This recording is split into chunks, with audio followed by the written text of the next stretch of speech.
Donc je disais, Madame Millon, je dois vous reconnaître effectivement un certain talent pour arriver à donner corps à cette question des questions budgétaires.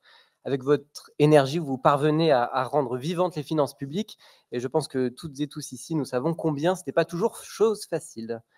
Mais je vous rassure, Madame Millon, mes chers collègues, cette énergie et cette capacité n'a pas endormi ma vigilance. Sur la méthode d'abord. Je comprends bien sûr votre volonté d'épater avec des chiffres toujours les plus énormes possibles, mais agréger les dépenses sur les 3 dernières années, comme vous venez de le faire, pour dire combien vous agissez, est une méthode quand même un petit peu grossière. Ou sinon, la prochaine fois, dans ce cas-là, remonter carrément à la création des départements en 1790, ça nous donnera des chiffres assez parlants.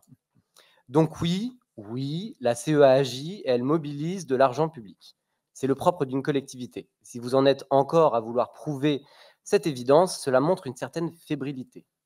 Nous sommes, au contraire, à notre sens, ici pour parler des gens et pour parler de l'impact des chiffres que vous avez donnés sur la vie des gens. Et à ce titre, nous avons pour nous deux questions qui se posent, celle des besoins et celle des moyens.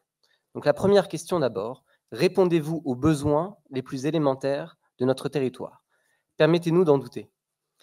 Se loger, vous refusez de vous mobiliser sur l'hébergement d'urgence. Se nourrir, vous ne permettez pas l'accès à la restauration scolaire pour les classes populaires, faute de tarification sociale.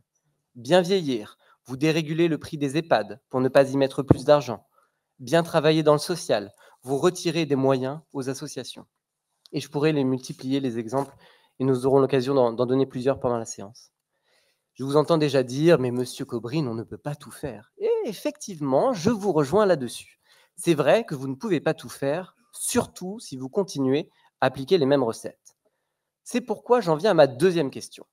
Utilisez-vous tous les moyens à votre disposition pour améliorer la vie des habitantes et des habitants? La réponse, là aussi, est malheureusement négative pour deux raisons. Vous n'utilisez pas tous les moyens parce que vous avez peur de dépenser. Vous préférez générer des excédents astronomiques, le fameux tas d'or, qui ne fait que grossir année après année, plutôt que de construire des politiques publiques ambitieuses. Vous n'utilisez également pas tous les moyens parce que vous avez peur d'emprunter pour réaliser des investissements. Cela fait 3 ans que nous n'empruntons rien.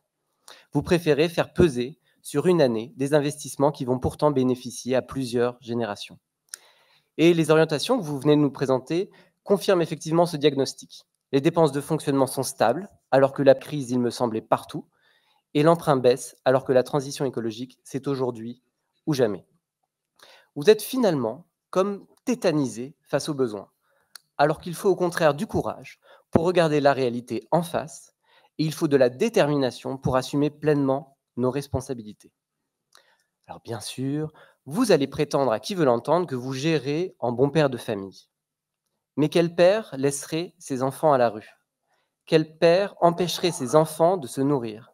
Quel père laisserait ses enfants en danger? La gestion rigoureuse, ce n'est pas abandonner des gens pour des ratios financiers. Agir, ce n'est pas être dans la surenchère de la dépense publique. C'est assumer nos responsabilités politiques et morales. Emprunter, ce n'est pas se fracasser sur un mur de dette, c'est utiliser les moyens à notre disposition. Que les choses soient dites clairement ici. Oui, vous avez les moyens d'agir face aux urgences sociales et écologiques de notre territoire. Monsieur Bierry, vous pouvez incarner autre chose qu'un président Picsou. Par peur, par désintérêt ou par méconnaissance de ce que vivent les gens, vous choisissez de ne pas utiliser ces moyens. Pour conclure, à notre sens, la collectivité doit être là pour soutenir les plus fragiles, pour être aux côtés de celles et ceux que la vie n'épargne pas. C'est notre vision et nous regrettons, année après année, de constater que ce ne soit pas la vôtre.